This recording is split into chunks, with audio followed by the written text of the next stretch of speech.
কাৰ্যসূচী চেলৰ উদ্যোগত চিৰাং জিলাৰ বিপিএফ দলৰ পাৰ্টি অফিচ খাজলগাঁৱত জইনিং প্ৰগ্ৰাম চলিছে।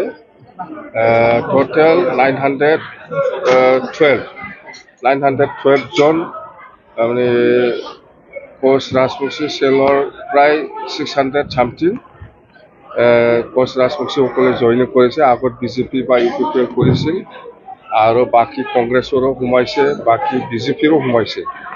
তো টোটেল 912 আমাৰ আজি জইনিং প্ৰগ্ৰাম। মুঠতে খুব ভাল হৈছে এই জইনিং প্ৰগ্ৰামটো কোচ ৰাজবংশী চেলৰ উদ্যোগত হৈছে আৰু জইনিং প্ৰগ্ৰাম চলি আছে আৰু চলিব, এইটো শেষ নহয় আৰু চলিব।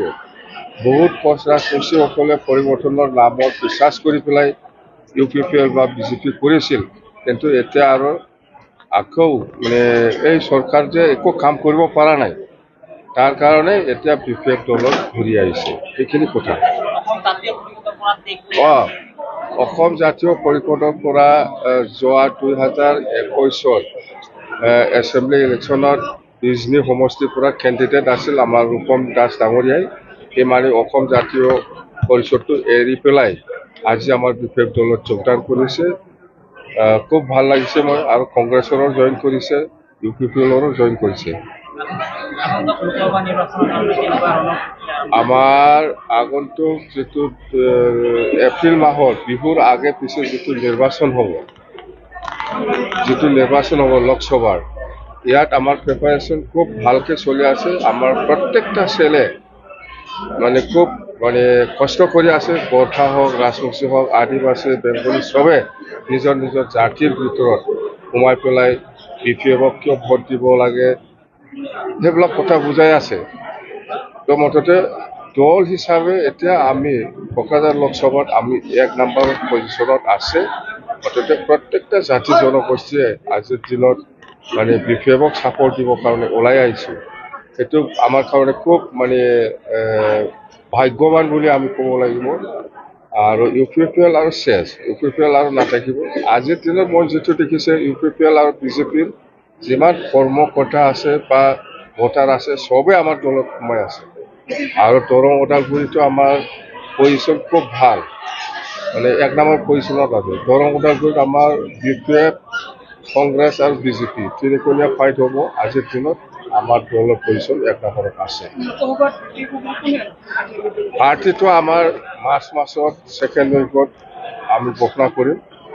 দাবিদাৰ আছে কোকৰাঝাৰত 3 জন, দৰং ওদালগুৰিত আছে 5 জন। এইখিনি কথা। প্ৰমোদ বৰা এইটো কৈছে বুলি মই এনচাৰ দিব লাগে, এইটোতো নহয়, পাব্লিকে এনচাৰ দিব এইটো।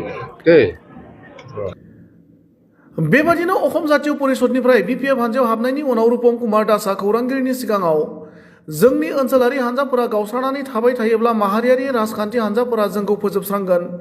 बिथांमोना जोंनि सानस्रि आरो मोन्दांथिफोरखौ बुजिनानै मोना। दिनैनि समाव ओनसोलारि हान्जाखौ गोख्रों खालामनांगौ दं होनना बुंब्ला बिपिएफ हान्जा गासैबो हारिखौ समान नोजोर होनायजों लोगोसे जौगानायनि खामानि मावबोदोंमोन हाग्रामा महिलारिया।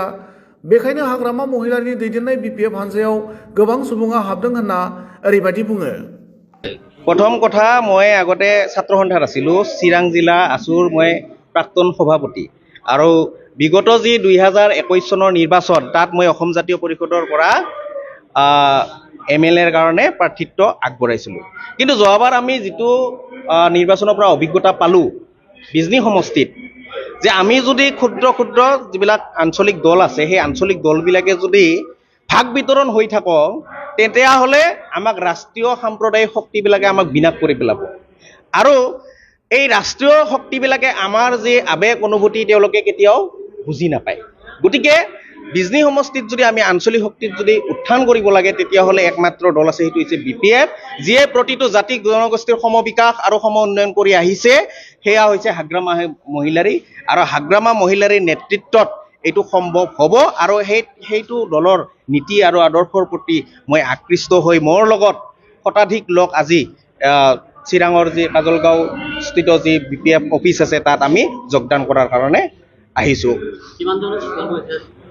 100+ আজি আমি যোগদান কৰিছোঁ। এতিয়া মই আজি আহোঁতে মা দেউতাৰ আশীৰ্বাদ লৈ আহিছোঁ। মা দেউতাই মোক কৈছে যে ছাৰ বাবা তই যিটো সিদ্ধান্ত লৈছা একদম সঠিক সিদ্ধান্ত লৈছা কাৰণ BTCৰ একমাত্ৰ হাগ্ৰামা মহিলাৰী BPF দল যিয়ে প্ৰতিটো জাতি জনগোষ্ঠীৰ সমবিকাশ আৰু সম উন্নয়ন কৰি আহিছে বিগত 17 বছৰত আমি দেখা পাইছো গতিকে তই যি সিদ্ধান্ত লৈছা সঠিক সিদ্ধান্ত লৈছা গতিকে য'ত মা দেউতাৰ আশীৰ্বাদ থাকে তাত ভগৱানৰ আশীৰ্বাদ থাকে আৰু য'ত ভগৱানৰ আশীৰ্বাদ থাকে তাত ৰাইজৰ আশীৰ্বাদ থাকে আৰু ৰাইজৰ য'ত আশীৰ্বাদ থাকে তাক হাগ্ৰামা মহিলাৰীক BTCত চৰকাৰ গঠন কৰাৰ পৰা কোনেও ৰক্ষা কৰিব নোৱাৰে তেওঁ চৰকাৰ কৰাটো 100% নিশ্চিত যেতিয়ালৈকে আকাশত জন বেলি তৰা থাকিব তেতিয়ালৈকে আমাৰ BTCত হাগ্ৰামা মহিলাৰীৰ নেতৃত্বত নাঙল জীয়াই থাকিব এই কথা নিশ্চিত দেখা গৈছে অসমত UPPL AGPL BJP চৰকাৰ চলাই আছে এখেতৰ আৰু গোকুল বৰ্মতো হিমন্ত দাসৰ লগত আছে আপুনি আছে BPF লগত আছে কি ক'ব এতিয়া চাওক মই আজি এই বিষয়ে একো ক'ব নাযাওঁ যিহেতু মই আজি নতুনকৈ যোগদান কৰিছোঁ বিগত সময়ছোৱাত আপোনালোকক লগ পাই থাকিম কোন দলে কি কাম কৰিছে এই বিষয়ে আপোনালোকক মই অৱগত কৰিম চলি থাকিব আমাৰ গোটেই সমগ্ৰ যি আমাৰ BTC আছে সমগ্ৰ BTCতে আমাৰ যিবিলাক মানুহ আছে সেই মানুহবিলাকক আমি লাহে লাহেকৈ পৰ্যায়ক্ৰমে আমি যোগদান কাৰ্যসূচীটো চলাই